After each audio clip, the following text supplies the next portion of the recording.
అందరికీ నమస్కారం. మార్కండేయ పురాణంలో విస్తారంగా చెప్పబడిన మదాలస కథను చెప్పుకుందాం. ఒక తండ్రికి కొడుకుకు జరుగుతున్న సంవాదంలో కొడుకు తండ్రికి దత్తాత్రేయుడి మహత్యాన్ని గురించి వివరిస్తూ అలర్క మహారాజు దత్తాత్రేయుడి అనుగ్రహం ఎలా పొందాడో వివరిస్తాడు. అలర్క మహారాజు దత్తాత్రేయుడి ఆశ్రయం పొందడానికి కారణం అతడి తల్లి మదాలస. ఇప్పుడు కథలోనికి వెళదాం. పూర్వం శత్రుజిత్ అనే మహారాజు ఉండేవాడు. పేరుకు తగ్గట్టే అతడు శత్రువులందరినీ ఓడించిన గొప్పవాడు. శత్రుజిత్ మహారాజు సోమయాగం ద్వారా సోమపానాన్ని ఇంద్రుడికి సమర్పించి ఇంద్రుడి మెప్పునే పొందినవాడు. శత్రుజిత్తు మహారాజుకి ఋతధ్వజుడు అనే కొడుకు ఉన్నాడు. ఋతధ్వజుడు అన్ని రాజలక్షణాలు కలిగి సత్పురుషులకు ఉండవలసిన గుణగణాలన్నీ కలవాడు. వేదాంగాలను చదివినవాడు. శస్త్రశాస్త్రాలను నేర్చినవాడు. కాలం వృధా చేయకుండా ఎప్పుడూ జ్ఞానాన్ని సంపాదించుకుంటూ పండితులతో చర్చలు జరుపుతూ తన తోటి కుర్రాళ్లతో ఆడుకుంటూ వాళ్లకు కూడా జ్ఞానాన్ని పంచేవాడు. ఋతధ్వజుడు బ్రాహ్మణ కుమారులు క్షత్రియ కుమారులతో ఆడుతూ ఉండేవాడు. ఒకసారి నాగలోకంలోని అశ్వతరుడు అనే నాగేంద్రుడి 2 కుమారులు పాతాళంలో నుంచి భూలోకానికి వచ్చారు. ఋతధ్వజుడు తోటి కుర్రాళ్లతో ఆడుతూ ఉండడం చూసి వాళ్ళు కూడా బ్రాహ్మణ కుమారులుగా మారి అతడితో స్నేహం ప్రారంభించారు. ఋతధ్వజుడు తన తోటి స్నేహితులకు గొప్పగా ఆతిథ్యాన్ని ఇచ్చేవాడు. ఈ నాగకుమారులు పగలంతా ఋతధ్వజుడితో ఆడుకుని రాత్రయ్యేటప్పటికీ నాగలోకానికి వెళ్ళిపోయేవారు. ఇలా కొన్ని రోజులు జరిగాక ఒకసారి అశ్వతరుడు తన కుమారులు పగలంతా భూలోకంలో సంచరించి రాత్రయ్యేటప్పటికీ ఎవరికీ తెలియకుండా నాగలోకానికి రావడం గమనిస్తాడు.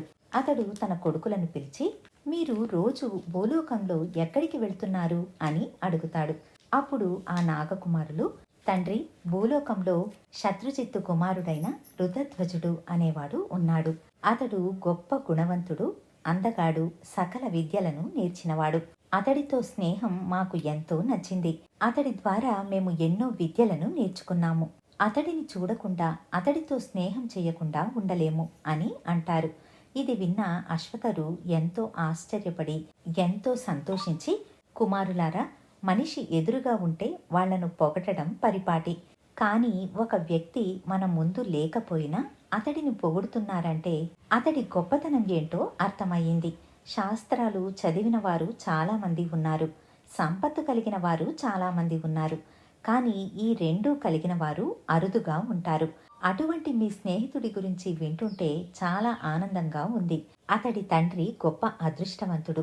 మీరు ఇంత సహాయం పొందుతున్న మీ స్నేహితుడికి ప్రత్యుపకారంగా మీరేమైనా చేశారా అని అడుగుతాడు. అప్పుడు ఆ నాగకుమారులు, తండ్రి, మేము ఏమని ఇవ్వగలం? అతడు అష్ట ఐశ్వర్యవంతుడు. పోనీ జ్ఞానాన్ని ఇద్దామంటే అందరి సలహాలను అతడే తీరుస్తూ ఉంటాడు. అటువంటి వాడికి ఏమివ్వగలం అని అంటారు. అయితే అతడు పోగొట్టుకున్నది ఒకటి మనము తిరిగి ఇవ్వలేము. ఒక్క బ్రహ్మ విష్ణు మహేశ్వరుడికి మాత్రమే అది సాధ్యం అని అంటారు. అప్పుడు అశ్వతరుడు, ఇంతకు ఋతుధ్వజుడికి కావలసినది ఏంటి? అతడు పోగొట్టుకున్నది ఏంటి? ప్రయత్నిస్తే జరగనిది ఏదీ ఉండదు. ఎప్పుడు మన వంతు మనం ప్రయత్నం చేయాలి. అటుపై దేవుడి అనుగ్రహం ఉండాలి. ఈ రెండిటితో పాటు దానిని పొందే యోగ్యత మనకు ఉంటే తప్పకుండా అది లభిస్తుంది అని అంటాడు. అప్పుడు నాగకుమారులు జరిగిన కథను వివరిస్తామని ప్రారంభించారు. ఒకరోజు శత్రుజిత్తు మహారాజు సభలో ఉండగా గాలవముని ఒక గుర్రాన్ని తీసుకుని రాజు వద్దకు వస్తాడు. అతడు రాజును ఉద్దేశించి, రాజా, నేను నీ సహాయం కోసం వచ్చాను. నా ఆశ్రమంలో నేను తపస్సు చేసుకుంటూ ఉంటే పాతాళకేతు అనే ఒక రాక్షసుడు వచ్చి నాకు ఆటంకాన్ని కలిగిస్తున్నాడు. ప్రతిరోజు ఏదో ఒక జంతువు రూపంలో వచ్చి ఆశ్రమాన్నంతా ధ్వంసం చేస్తున్నాడు. నేను అతడికి కోపంతో శాపాన్ని ఇద్దామంటే ఇంతవరకు నేను సంపాదించిన తపశ్శక్తినంతా కోల్పోవలసి వస్తుంది. అది నాకు ఇష్టం లేదు. అలా నేను పెద్దగా నిట్టూర్చడంతో ఆకాశంలో నుంచి ఈ కువలాశ్వయం వచ్చింది. అప్పుడు ఆకాశవాణి ఈ విధంగా చెప్పింది, ఈ కువలాశ్వయం నేలపైన, ఆకాశంలో, నదిలో, పర్వతాలపైన ఎక్కడైనా సరే స్వేచ్ఛగా తిరగగలదు. ఈ గుర్రాన్ని తీసుకెళ్లి ఋతధ్వజుడు అనే రాకుమారుడికి ఇస్తే అతడు ఈ గుర్రాన్ని ఎక్కి పాతాళకేతు అనే రాక్షసుణ్ణి సంహరించగలడు అని చెప్పింది. అందుకే నీ సహాయం కోసం నీ కొడుకుని నాతో పాటు పంపించమని అడగడానికి వచ్చాను అని చెబుతాడు. ఇది విన్న శత్రుజిత్తు తప్పకుండా తన కొడుకుని పంపిస్తానని ఒప్పుకుంటాడు. తరువాత ఋతధ్వజుడు కువలాశ్వయాన్ని ఎక్కి ఆశ్రమం వైపుకి వెళతాడు. ఆశ్రమాన్ని చేరుకుని ఒకచోట కూర్చుంటాడు. కాసేపటికి పాతాళకేతు పంది రూపంలో వచ్చి ఆశ్రమాన్నంతా ధ్వంసం చేస్తూ ఉండడంతో ఆశ్రమంలోని వారందరూ ఒక్కసారిగా అరవసాగారు. వెంటనే ఋతధ్వజుడు కువలాశ్వయాన్ని ఎక్కి పంది ఉన్న చోటకి వెళ్లి దానిని అర్ధచంద్రాకార బాణంతో కొడతాడు. ఆ బాధకు తాళలేక నెత్తురు కక్కుతూ పంది పరిగెత్తడం ప్రారంభించింది. గుర్రంపై ఉన్న ఋతధ్వజుడు దానిని వదలకుండా వెంటాడాడు. అది పర్వతాలు, గుట్టలు పరిగెత్తి పరిగెత్తి చివరికి ఒక బిలంలో దూరుతుంది. ఋతధ్వజుడు వదలకుండా గుర్రాన్ని బిలం లోపలికి పోనిస్తాడు. అలా వెళ్ళగా వెళ్ళగా ఋతధ్వజుడికి పంది కనిపించలేదు, కాని పాతాళలోకం కనిపించింది. అక్కడ గుర్రాన్ని ఆపి చుట్టూ చూసిన ఋతధ్వజుడు ఆశ్చర్యపోతాడు. ఆ పట్టణం స్వర్గంలా ఉంది. పెద్ద పెద్ద కట్టడాలతో భవంతులు కనిపించాయి. మనుషులెవ్వరూ కనిపించని ఆ పట్టణంలో ఒక కన్య నడుస్తూ వెళ్లడం కనిపిస్తుంది. ఋతధ్వజుడు గుర్రం దిగి దానిని ఒక చోట కట్టి ఆమె వద్దకు వెళ్లి ఎవరు నువ్వు అని అడుగుతాడు. ఆమె ఏమీ సమాధానం చెప్పకుండా ఒక భవనంలోనికి వెళుతుంది. ఋతధ్వజుడు కూడా ఆమె వెంటే ఆ భవనంలోనికి వెళతాడు. అక్కడ మంచం మీద పడుకుని ఉన్న ఒక కన్య అందాన్ని చూసి ఆశ్చర్యపోతాడు. ఎంతటి అందం! దేవకన్యను పోలిన అందం అని అనుకుంటాడు. మంచం మీద పడుకున్న ఆ కన్య కూడా టక్కున లేచి ఇతడి అందానికి ముగ్ధురాలై, ఇంతటి దివ్య లక్షణాలు కలిగిన ఇతడు సామాన్యుడు అయి ఉండడు, ఇక్కడికెందుకు వచ్చాడు అని అనుకుంటూ మూర్ఛపోతుంది. కాసేపటికి తేరుకొని లేచిన ఆ కన్య పక్కనే ఉన్న తన చెలికత్తె చెవిలో ఏదో రహస్యంగా చెబుతుంది. అప్పుడు ఆ చెలికత్తె ఋతధ్వజుడితో ఇలా చెబుతుంది. నా పేరు కుండలి. నేను తనని చూసుకోవడానికి ఇక్కడ ఉన్నాను. ఈ కన్య విశ్వావసు అనే గంధర్వుడి కుమార్తె. పేరు మదాలస. మదాలస ఉద్యానవనంలో విహరిస్తూ ఉంటే పాతాళకేతు రాక్షసుడు మదాలసను ఎత్తుకుని ఈ పాతాళంలో బంధించాడు. ఎల్లుండి తృతీయ రోజు వివాహం చేసుకుంటానని చెప్పి వెళ్ళాడు. ఈ వివాహం ఇష్టం లేక మదాలస ఆత్మహత్యకు పూనుకొన్నది. అప్పుడు కామధేనువు ప్రత్యక్షమై ఆత్మహత్య చేసుకోవద్దని, కువలాశ్వయం ఎక్కి ఓ రాకుమారుడు వచ్చి రాక్షసుణ్ణి గాయపరిచి చంపుతాడని, అతడే నీకు భర్త అవుతాడని చెప్పి వెళ్ళింది. కామధేను మాటలు అసత్యం కాదు, కానీ నిన్ను చూసిన వెంటనే తనకు నీపై ప్రేమ కలిగింది. తనకు భర్త అయ్యేవాడు మరొకడు ఉంటే తాను నిన్ను ఇష్టపడి తప్పు చేశానని మూర్ఛపోయింది అని చెబుతుంది. ఇది విన్న ఋతధ్వజుడు తాను శత్రుజిత్ కుమారుడినని, ఒక పందిని గాయపరిచి దానిని చంపడానికి ఇటు వచ్చానని చెబుతాడు. ఇది విన్న కుండలి ఎంతో సంతోషించి ఆ పంది మరెవరూ కాదని పాతాళకేతు అని, గాయపడిన అతడు బాధపడుతూ తన గృహంలోనికి వెళ్లడం తాను చూశానని, అయితే కామధేనువు చెప్పింది మరెవరినో కాదు, సాక్షాత్తు నిన్నే అని చెబుతుంది. అంతవరకు దుఃఖంలో ఉన్న మదాలస ఎంతో సంతోషిస్తుంది. తరువాత మనసులో గంధర్వులకు గురువైన తుంబురుని తలుచుకుంటుంది. తుంబురుడు ప్రత్యక్షమై మదాలసకు ఋతధ్వజుడికి అగ్నిసాక్షిగా వివాహాన్ని జరిపించి దీవించి వెళ్ళిపోతాడు. కుండలి కూడా ఋతధ్వజుడితో మదాలసను రక్షించవలసిన బాధ్యత ఇక తనదేనని అతడికి ఒప్పించి తాను కూడా వెళ్ళిపోతుంది. ఋతధ్వజుడు తన భార్య అయిన మదాలసను కువలాశ్వయం మీద కూర్చోబెట్టుకుని బయలుదేరుతాడు. ఇంతలో ఇతడు మదాలసను ఎత్తుకుని వెళ్లే విషయం పాతాళకేతుకు తెలుస్తుంది. అతడు తన సమూహంతో పాటు వస్తాడు. అయితే కువలాశ్వయంపై ఉన్న ఋతధ్వజుడు పాతాళకేతుతో సహా తన అనుచరులందరినీ చంపి అక్కడి నుంచి భూలోకానికి చేరుకుని తన రాజ్యానికి వెళ్లి తండ్రితో జరిగిందంతా చెబుతాడు. ఇది విన్న శత్రుజిత్ మహారాజు ఎంతో సంతోషిస్తాడు. ఆ రాక్షసుణ్ణి చంపి ఎంతో మందికి రక్షణ కలిగించినందుకు నాకు చాలా సంతోషంగా ఉందని చెబుతాడు. తరువాత మదాలసను ఋతధ్వజుణ్ణి సంతోషంగా ఉండమని దీవిస్తాడు.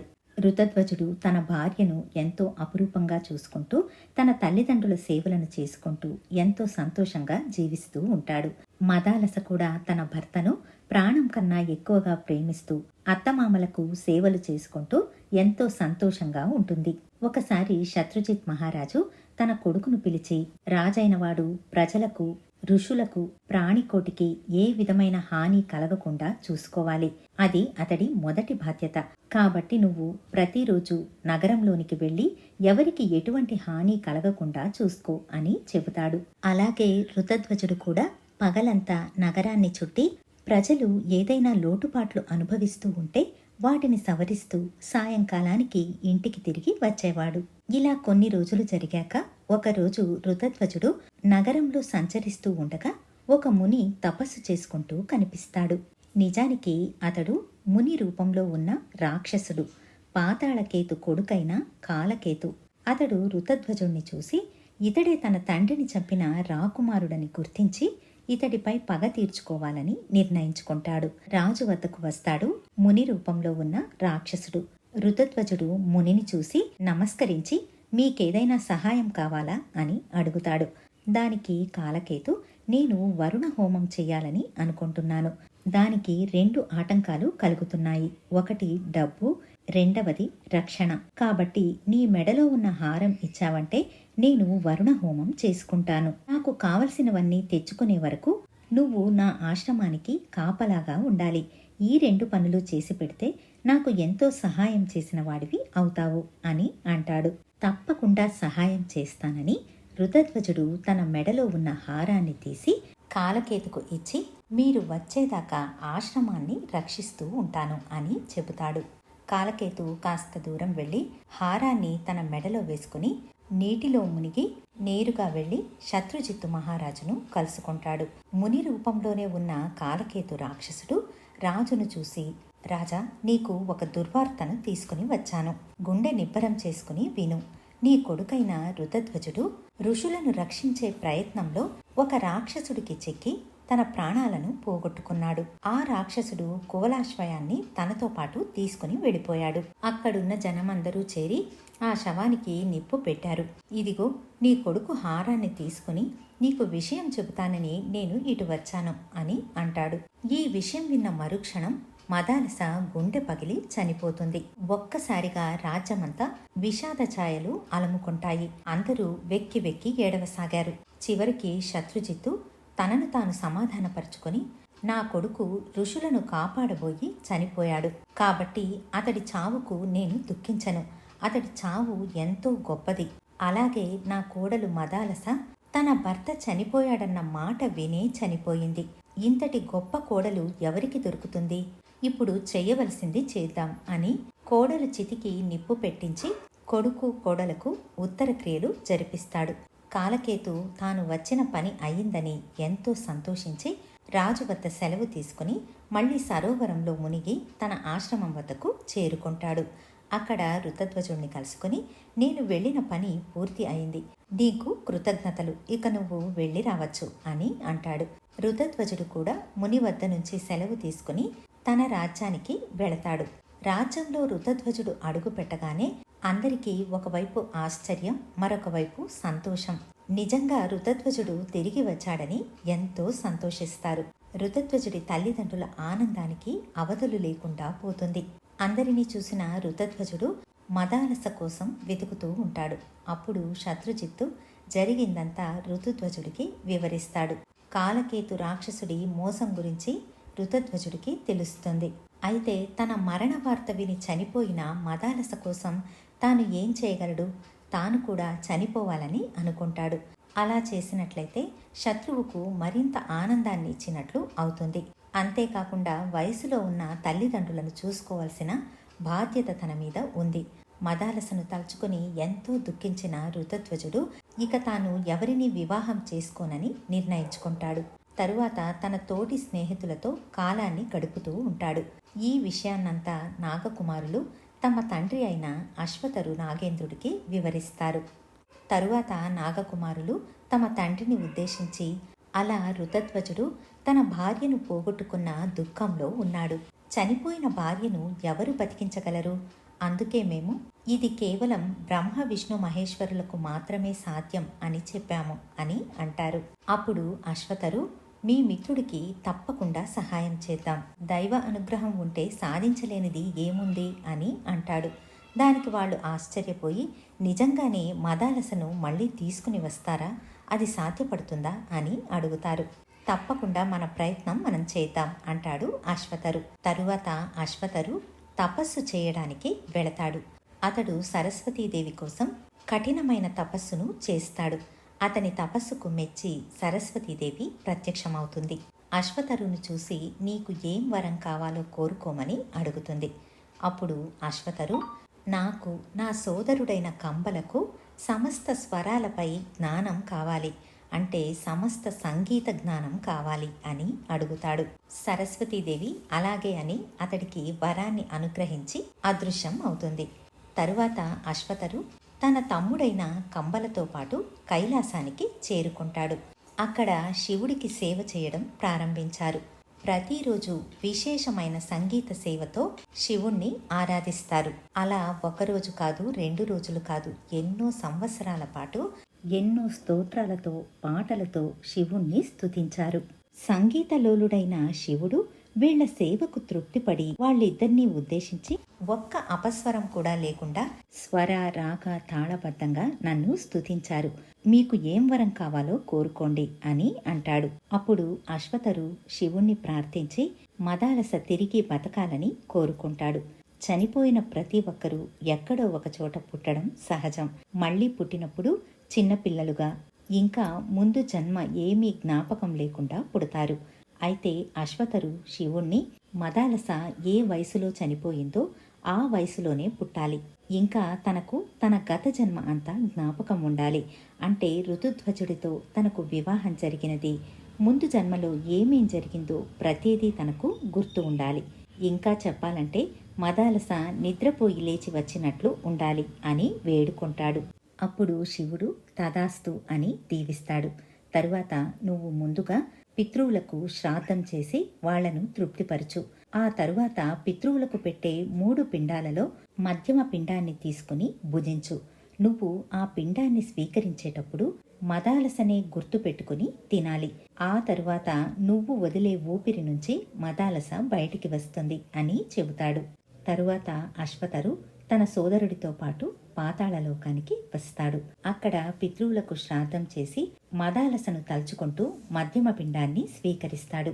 వెంటనే అతడు వదిలిన ఊపిరి ద్వారా మదాలస బయటికి వస్తుంది. మదాలస చనిపోయినప్పుడు ఏ వయసులో ఉందో ఇప్పుడు అదే వయసులో ఉంది. అశ్వతరు మదాలసను ఎవరికీ తెలియకుండా ఒక భవనంలో దాస్తాడు. తరువాత తన కొడుకులిద్దరినీ పిలిచి ఋతధ్వజుణ్ణి ఇక్కడికి తీసుకురమ్మని పంపిస్తాడు. వాళ్ళు వెళ్ళి ఋతధ్వజుడితో, మా తండ్రి నిన్ను చూడాలని అనుకుంటున్నాడు, నువ్వు మాతో పాటు మా ఇంటికి రావాలి అని అంటారు. ఋతధ్వజుడు వాళ్లతో పాటు వెళతాడు. వాళ్ళు అతడిని పాతాళలోకంలోనికి తీసుకెళతారు. ఋతధ్వజుడు ఆశ్చర్యంగా వాళ్లను చూస్తూ ఉంటే వాళ్ళు తాము నాగకుమారులని, పాతాళలోకం తమ లోకమని చెబుతారు. తరువాత తన తండ్రి అయిన అశ్వతరును ఋతుధ్వజుడికి పరిచయం చేయిస్తారు. ఋతుధ్వజుడు అశ్వతరుకు సాష్టాంగ నమస్కారం చేస్తాడు. తరువాత అశ్వతరు ఋతుధ్వజుణ్ణి లేపి కౌగలించుకుని నీకేదైనా కావాలంటే కోరుకో అని చెబుతాడు. అప్పుడు ఋతుధ్వజుడు తాను పెద్ద వృక్షం లాంటి తన తండ్రి నీడలో బతుకుతున్నానని, తన తండ్రి తనకు అన్నీ సమకూర్చాడని, ఎటువంటి కోరికలు లేవని చెబుతాడు. అయినా అశ్వతరు వదలకుండా అతడిని ఏదైనా కోరుకోమని అడుగుతూ చివరిగా మదాలస సంగతిని ఋతుధ్వజుడి నోటిలో నుంచి వచ్చేటట్టు చేస్తాడు. ఋతుధ్వజుడు అవకాశం ఉంటే నా భార్యను ఒకసారి చూడాలని అనుకుంటున్నాను అని అంటాడు. అప్పుడు అశ్వతరు చనిపోయిన వాళ్ళని చూపెట్టాలంటే ఏదైనా మాయ చేయాల్సిందే అని అంటాడు. అప్పుడు ఋతుధ్వజుడు మాయతో నిజంగా అవకాశం ఉంటే ఒక్కసారి తనకు తన భార్యను చూపెట్టమని అడుగుతాడు. అశ్వతరు మదాలసను ఋతుధ్వజుడికి చూపిస్తాడు. తన భార్యను చూడగానే ఋతుధ్వజుడి ఆనందానికి అవధులు లేకుండా పోతుంది. అతడు అప్రయత్నంగానే ఆమెను పట్టుకోవాలని వెళతాడు. ఇంతలో అశ్వతరు ఆగు కుమార, అది మాయ, నువ్వు పట్టుకోలేవు అని అంటాడు. ఆ మాటలు విన్న వెంటనే ఋతుధ్వజుడు మూర్ఛపోతాడు. తరువాత అశ్వతరు అతడిని లేపి నిన్ను ఆట పట్టించడానికే అలా అన్నాను, తను నిజంగా నీ మదాలసే అని చెబుతాడు. తరువాత మదాలసను రమ్మంటాడు. మదాలస పరిగెత్తుకుని వచ్చి తన భర్త అయిన ఋతుధ్వజుడి పాదాలపైన వాలుతుంది.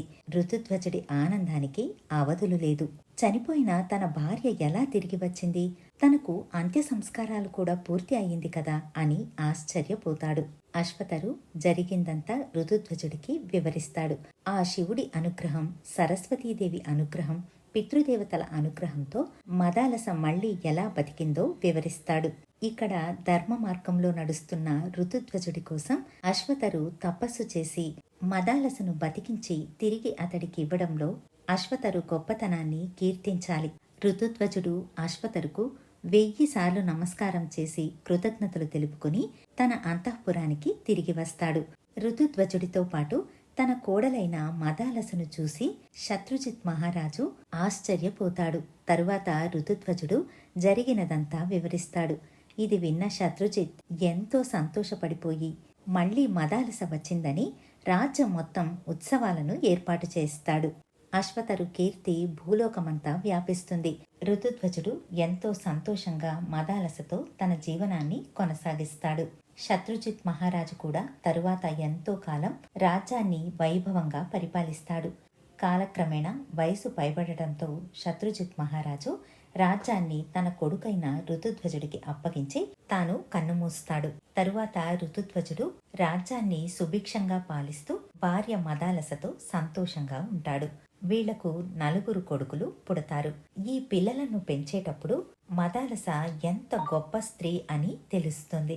ఇదండి చనిపోయిన మదాలస మళ్ళీ ఎలా తిరిగి వచ్చింది అని తెలిపే మార్కండేయ పురాణంలోని కథ. తరువాత కథను మరొక వీడియోలో విందాం. ధన్యవాదాలు.